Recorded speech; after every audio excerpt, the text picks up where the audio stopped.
I'm so excited. 2020 is almost over. It is now time for the albums of the year, the worst songs, the best songs, my honorable mentions, everything we're going to get to over the course of the next 4 to 5 days. So we got to get the worst of the worst out of the way first, okay? We got to make sure that this doesn't bog down the remainder of what should be a beautiful entry into 2021. I'm lying. I'm just being hopeful right now, all right? So the very first album out of this worst albums of the year, out of 2020, despite everything that happened this year, music still managed to be one of the worst parts of it. First dude I got on this list for one of the worst albums of the year is Blame It On Baby. Now, DaBaby, you all know how much I used to like DaBaby's music. Well, I didn't really love his music, but I saw the potential in it. I thought there was some charisma to him. I thought he had a nice swagger, the exaggerated swagger of a black teen. I thought he had that going for him. I thought he had a lot of wittiness to him. He had that southern charm. Also had like the humor within his music as well that made some of his one-liners just make you chuckle. But the more and more he kept releasing music, the more and more I just saw less of a point in listening to it because it all sounded like a rehash of the previous fucking song. But on Blame It On Baby, things have gotten so bad here that not only are these rehashes of songs that he's already done, they're poppier versions. They're like Nintendo versions. Like the beat selections here are absolutely atrocious. But on Blame It On Baby, DaBaby is like a period. You can predict exactly the way he's gonna come in, exactly the way he's gonna flow. He comes at the same time every month. What's the point in listening? And upon arrival, he just causes awkwardness and discomfort. At number 9, I've got Partynextdoor with Partymobile. I really tried to give this album like the biggest chance in the world. Y'all know that I'm a big Partynextdoor fan. I always get excited when he's dropping new music. And while I didn't go as hard on this album during my first experience, I gotta say the disappointment in me with this, in comparison to everything else that Partynextdoor has been able to push forward, especially when he's a part of so many great songs, when he's a part of so many great writing credits, I just look at him like, what the fuck are you doing with this? Giving your really good hits to too many other people so that by the time your own album comes out, you've got really nothing to offer anyone. Now, there are a few good spots on Partymobile, but for the most part, it's literally like, if it ain't Young Thug influence, it's him crooning over spacey instrumentals, which we've heard him do much better in the past. Outside of being unreasonably toxic on Savage Anthem, the remainder of these tracks are putting me into a bitchless comatose. Partynextdoor on Partymobile showed us just how one-dimensional and vapid he could be when everybody else is in quarantine. Lil Uzi Vert in Future with, what is this, Pluto and Baby Pluto? Nah, this ain't it. This whole album is just, after dropping more than decent projects on their own, Future and Uzi came together to make what would be Baby Pluto x Pluto, or Pluto x Baby Pluto, and the results are worse than I expected. It's no worse than majority of the other really boring trap music that comes out, but I think the thing that's just so much more offensive here is that all of these tracks, for the most part, sound like Future songs with Lil Uzi features.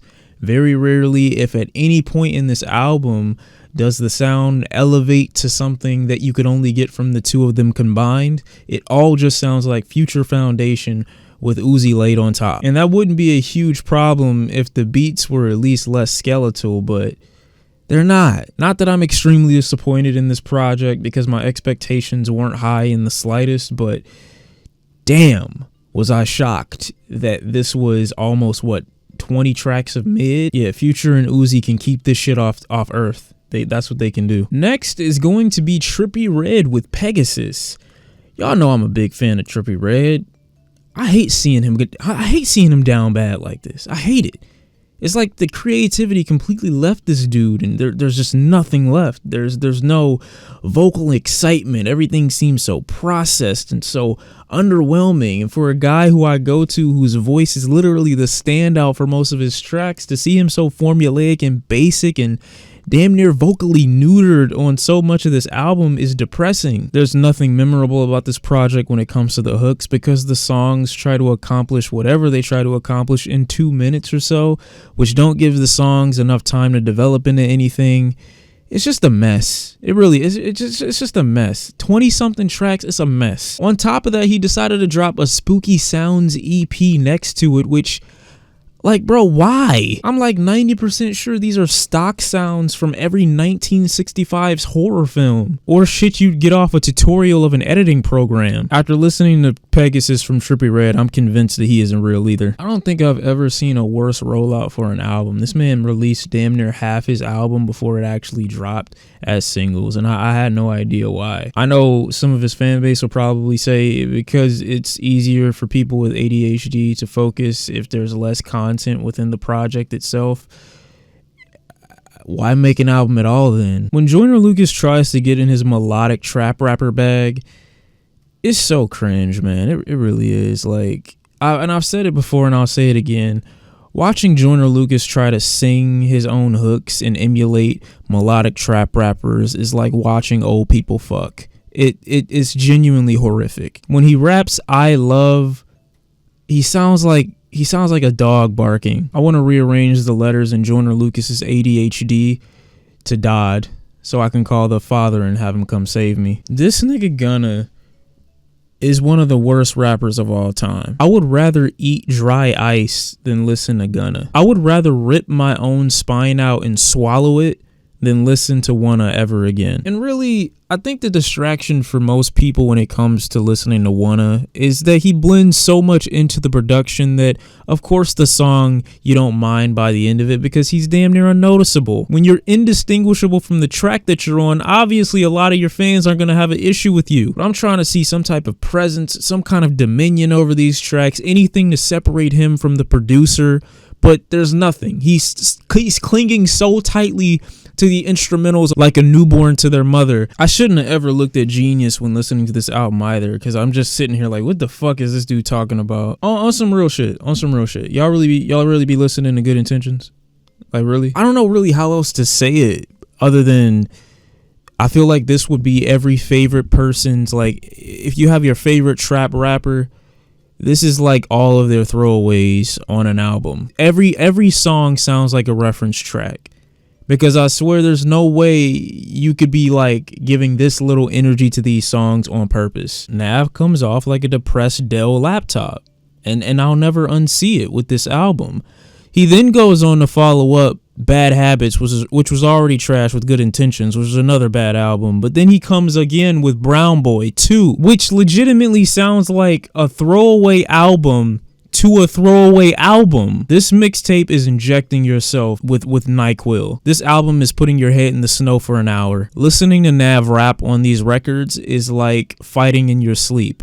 Every punch that you throw has zero impact. Justin Bieber went crazy this year, trying so hard to achieve a #1 record that he was literally willing to have his underage fan base download VPNs and you know, replay his music while they were sleeping. And it was just so sad to see someone that had the celebrity of, I won't say a Michael Jackson, but a celebrity of like a pop god, a pop icon, doing something like this just to beat out an artist who had come to the #1 spot organically. I really couldn't believe it.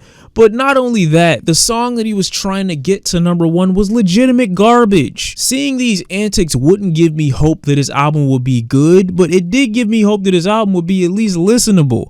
And when I heard it, I was like, bro, take this man back to Canada. I've never seen someone use Lyme's disease as an album rollout. But you see, this album would have been tolerable if he was still a kid. Justin Bieber is like a year older than me, and this is embarrassing. If y'all ever hear me humming, singing, mouthing the song Yummy, shoot me. This is non-GMO R&B music. That's what this is. This is what it's attempting to be.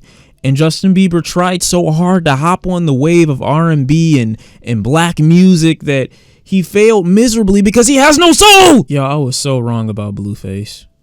I was so wrong. This dude hit me with everything in the beginning of his lifespan that made me believe, you know what? He's funny.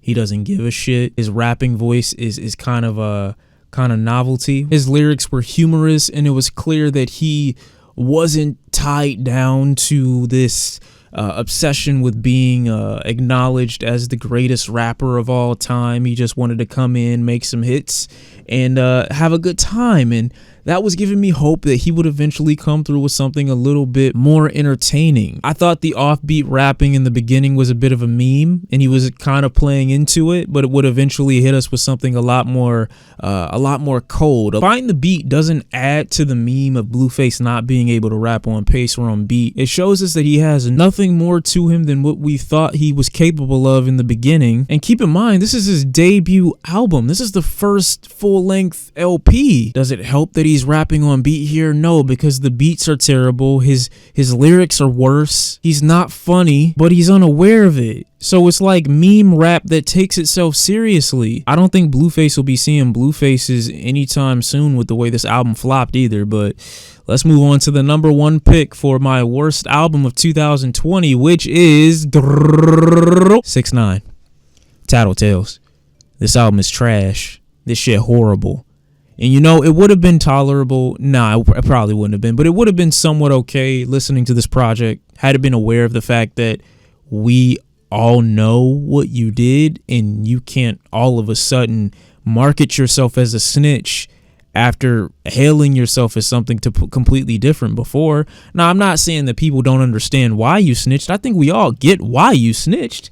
It doesn't change the fact that you did it. And now you're trying to make an album about it, trying to justify it and make it okay, to make yourself feel better. No one cares. You can only call 6ix9ine a troll for so long before you realize this entire album is him just crying on the inside. The curious case of 6ix9ine beyond him playing with children just isn't entertaining anymore. People were honestly invested in 6ix9ine because they were shocked at how he could stir up so much controversy in rap amongst people that have been in rap for years and be untouched, say and do whatever he wanted to do. I think he was an anomaly for quite a little bit, and some people were literally shocked at that. But when it came down to it, he showed that he wasn't really about that, which is fine. You know, it's okay to just be a citizen and just be a rapper. But see, I already knew he was only a citizen well before he snitched.